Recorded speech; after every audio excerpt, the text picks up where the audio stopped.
Hello everyone, welcome back to my channel Social Minds.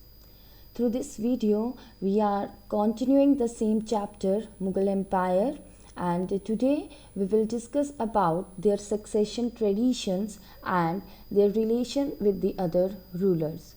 Hope so you have gone through the previous video in which I told you that the Mughal rule began with the victory of Babur over Ibrahim Lodi in the first battle of Panipat, and with a brief interval of 15 years, Sher Shah and his successor ruled the country, ruled the Indian subcontinent.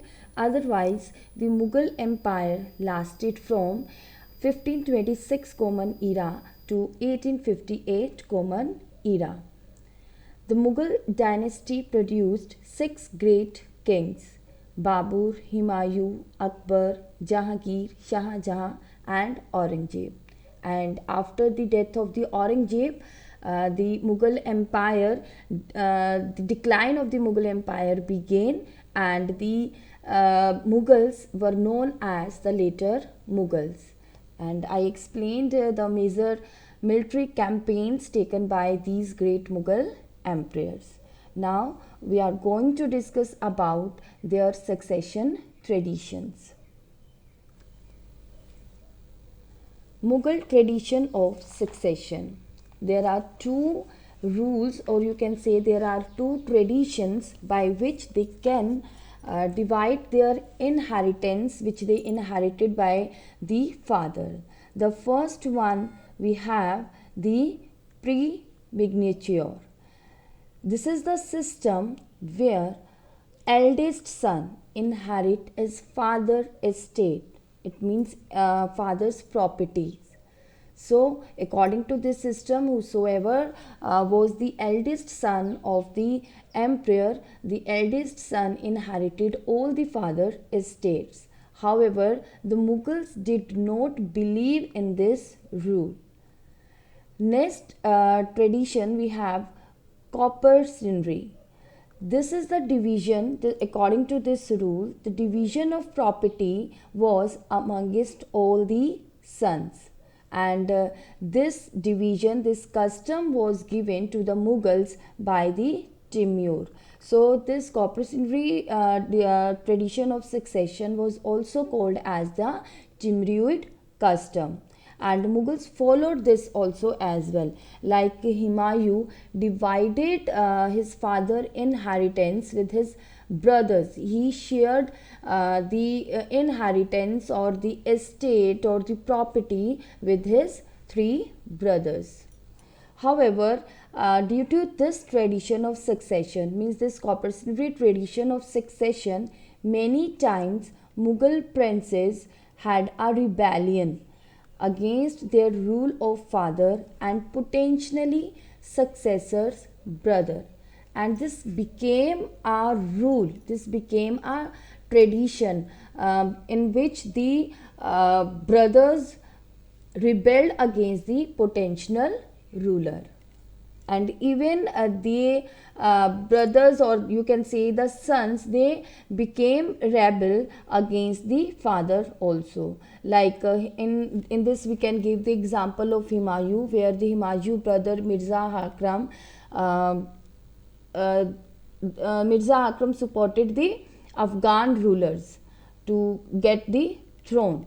And in the same way, Aurangzeb killed his brothers and tried to manage the throne, tried to manage the central authority, and even he imprisoned his father Shah Jahan also in the Agra court.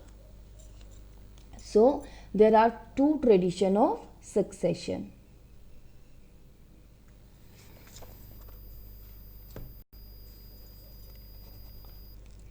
Yes, now the next topic is relationship of Mughals with other rulers. Here, first of all, I want to tell you that this Akbar, during the reign of Akbar, the boundaries were, the extension of the kingdom was at the top. So that time Akbar realized that a tolerant approach should be there, which should kept a balance balancing a relationship with other rulers.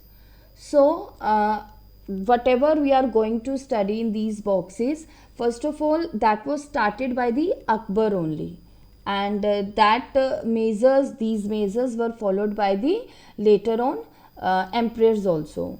So the first one already we have done, that the Mughals campaigned against other rulers. This we done in the previous video, that several military campaigns were taken place by the great Mughal emperors, by which they extended their kingdom over the Indian subcontinent, in the northeast, in the northwest, and even in the Deccan part also. So this was the first point of relationship of Mughals with other rulers, that they started the military campaigns against other rulers to prove their you can say, to prove their power, to prove their authority.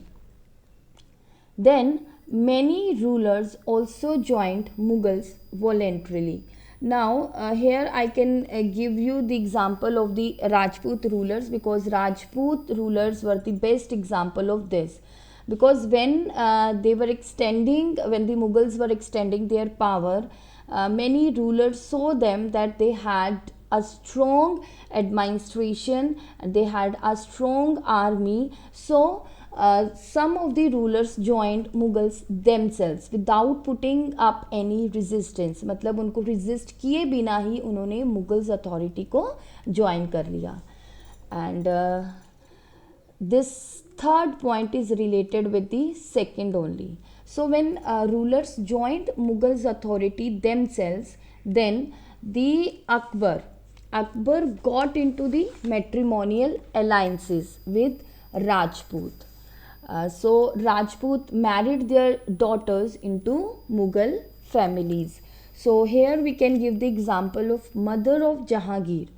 Mother of Jahangir was a Kachwa princess, daughter of the Rajput ruler of Amber, which is modern day Jaipur, and the mother of Shah Jahan.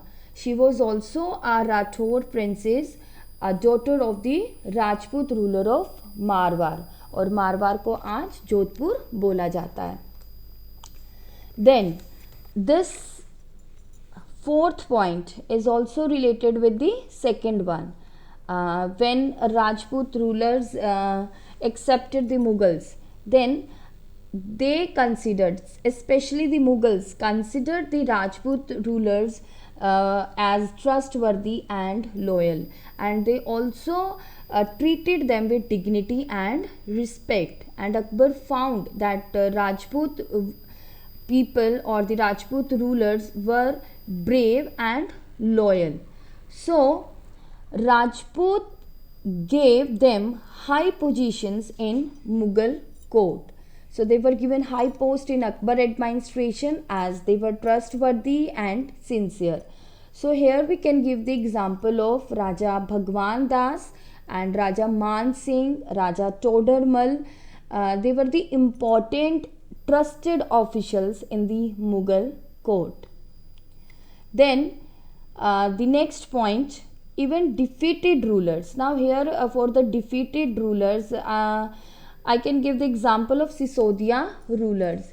Initially, Sisodia rulers they refused to accept Mughal authority for a long period of time. They resisted against the Mughal authority. They didn't join them voluntarily.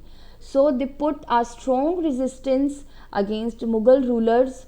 However, after a long period of time, they were defeated. But after defeating, they were treated with respect and with dignity. So they were treated honorably by Mughals, especially by the Akbar, because all these measures were started by the Akbar. So what Akbar did to the defeated rulers? He treated them with dignity and respect, and even he returned their land back. So many defeated rulers were given their land like Sisodia rulers. To the Sisodia rulers, Akbar returned their land back as assignments called as Watan Jagir. But it was difficult to keep this balance all the time. Like ये जो सारा है it's balance बनाना पड़ता था. Like अगर Mughals ने voluntarily join किया है तो according to some terms and conditions, and these were the conditions like they wanted high positions in the Mughal court, they wanted to marry their daughters into the Mughal families. So such kind of the terms and conditions were there, and in this way Akbar was succeeded in maintaining the balance with the other rulers. But it was difficult to keep this balance all the time, and here we can give the example of Aurangzeb. Aurangzeb initially Shivaji accepted the Mughal authority, but Aurangzeb insulted Shivaji when he came to accept Mughal authority, and he imprisoned Shivaji in Agra fort. But somehow he managed to flee from the jail, and then Shivaji declared himself as an independent kingdom, and he fought battles against the Aurangzeb, and even Shivaji supported the this Aurangzeb son Akbar. Because Akbar son of Aurangzeb, Akbar एक emperor भी है, great Akbar, और अकबर औरंगजेब के बेटे का नाम भी है.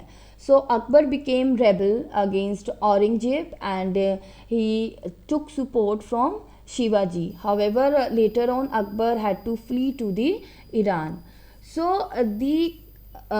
it was overall we can say that the relationship of Mughals with other rulers were good, but somehow or by some rulers, especially by Aurangzeb, it was difficult to maintain the balance. So this is all about the today's topic, that is the tradition of succession and relationship of Mughals with other rulers. So this is all about today's session.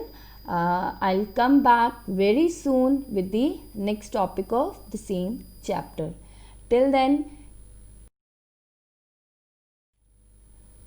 keep learning and have a nice day.